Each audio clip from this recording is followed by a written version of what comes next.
शीर्षक चार दीवारी के बाहर का धर्म। कहते हैं, यदि मनुष्य ईश्वर द्वारा बनाए गए नियमों को केवल ग्रंथों में नहीं बल्कि अपने कर्मों में उतार ले तो समाज स्वतः ही मानवतावादी बन जाए। ऐसी ही सोच एक साधु के हृदय में जन्म ले चुकी थी। वह साधु मानता था कि गरीबी और अमीरी का अंतर केवल धन का नहीं, अवसरों का है। यदि गरीब को आजीविका के साधन मिल जाए तो वह न केवल अपना जीवन संवारता है बल्कि उस शक्ति को भी स्मरण करता है जिसने उसे खड़ा होने का अवसर दिया। पर यह मार्ग आसान नहीं था। पहला कदम। एक दिन वह साधु एक मठ पहुंचा।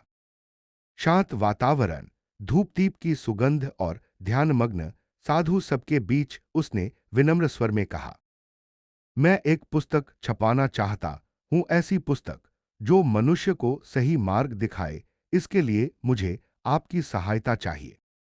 मठाधीशों और दानदाताओं ने इसे पुण्य कार्य समझकर धन दे दिया।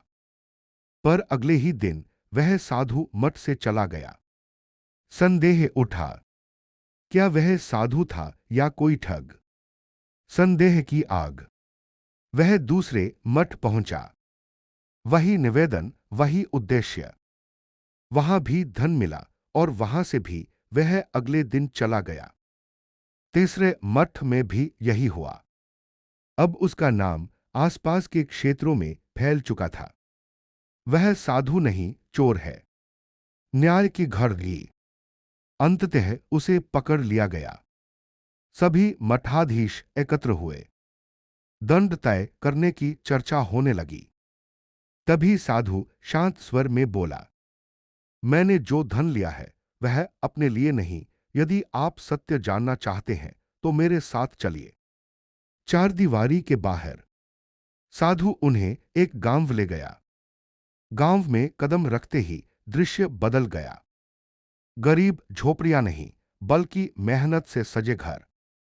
खाली आंखें नहीं बल्कि आत्मसम्मान से भरी दृष्टि। गांव के लोग साधु को देखकर सम्मान से झुक गए। मठाधीश स्तब्ध थे। उन्हें बताया गया कि मठों से प्राप्त धन से साधु ने किसी को पशुपालन का साधन दिया, किसी को छोटा व्यवसाय, किसी को खेती का सहारा। धीरे धीरे वे लोग आत्मनिर्भर बने और जब जीवन चला तो उनके हृदय में कृतज्ञता जगी। उस आराध्य के प्रति जिसका नाम वे अब केवल सुनते नहीं थे, महसूस करते थे। मौन का उत्तर। साधु बोला, मठों की चार दीवारी में हम धर्म की चर्चा तो करते हैं, पर यदि वही धर्म भूखे को रोटी और बेरोजगार को काम दे दे तो वही सच्ची भक्ति है। मठाधीश एक दूसरे की आंखों में देखने का साहस नहीं कर पाए। निष्कर।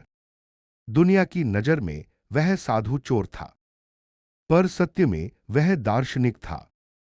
वह जान चुका था, जब साधन मिलते हैं तभी साधना जन्म लेती है, और जब पेट भरा होता है तभी परमात्मा याद आता है।